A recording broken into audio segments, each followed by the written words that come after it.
ఏదైనా కొత్త టెక్నాలజీ వచ్చినప్పుడు ముందు మనిషి భయపడతాడు. తరాలు మారినా ఈ తీరు మాత్రం మారడం లేదు. ఒకప్పుడు పత్రికా ఆఫీసుల్లో కంప్యూటర్లు వచ్చినప్పుడు అప్పుడు సీనియర్ జర్నలిస్టులంతా వాటిని శత్రువులా చూశారు. పెన్ను పట్టి పేపర్ మీద రాసేవాళ్లే తప్ప కీబోర్డ్ ముట్టుకోవడానికి భయపడేవాళ్ళు. మరిప్పుడు కంప్యూటర్లే దేశాన్ని నడిపిస్తున్నాయి. ఇంటర్నెట్, మొబైల్ ఫోన్ ఇవన్నీ మన లైఫ్లో ఒక పార్ట్ అయిపోయాయి. ఇప్పుడు అందరూ చూసి జడుచుకుంటున్న ఆర్టిఫిషియల్ ఇంటెలిజెన్స్, ఏఐ కూడా అంతే అంటున్నారు ఎక్స్పర్ట్స్. ఆంథ్రోపిక్ వచ్చాక ఐటీ ఉద్యోగులకు టెన్షన్ మొదలైంది. ఏఐతో తమ జాబ్స్ పోతాయని భయపడుతున్నారు. అయితే ఇది కొంతవరకే నిజం.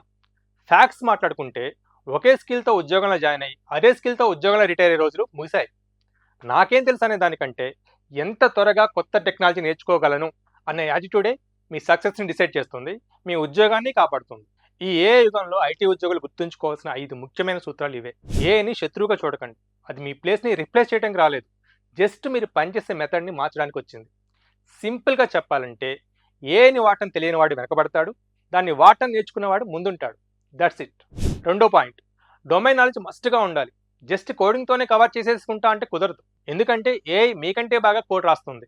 కానీ క్లయింట్ అవసరాలని అర్థం చేసుకోవటం, సమస్యకు తగ్గ పరిష్కారం ఆలోచించడం మనిషికి మాత్రమే సాధ్యం. ఈ టాలెంట్ని ఏఐ ఎప్పటికీ అందుకోలేదు. మూడో పాయింట్, కమ్యూనికేషన్ పవర్ ఉండాలి. టెక్నికల్ స్కిల్స్తో పాటు క్లియర్ కమ్యూనికేషన్ చాలా ముఖ్యం.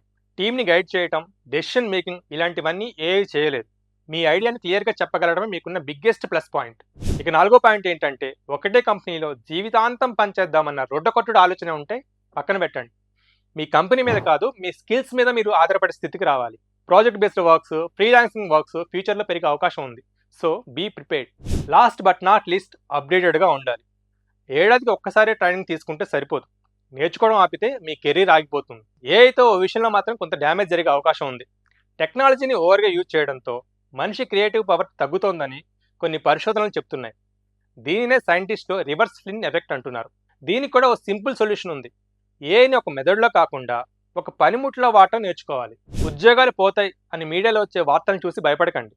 పాత ఉద్యోగాలు పోతే కొత్త అవకాశాలు వస్తాయి. అందుకు రెడీగా ఉన్న వారికి ఫ్యూచర్ సూపర్గా ఉండబోతుంది. ఐటీ సెక్టర్ ఎండ్ కావడం లేదు, అది మారుతోంది అంతే. ఈ మార్పులో మీరు నిలబడాలా, వెనకబడాలా అన్నది ఇప్పుడు మీ చేతిలోనే ఉంది.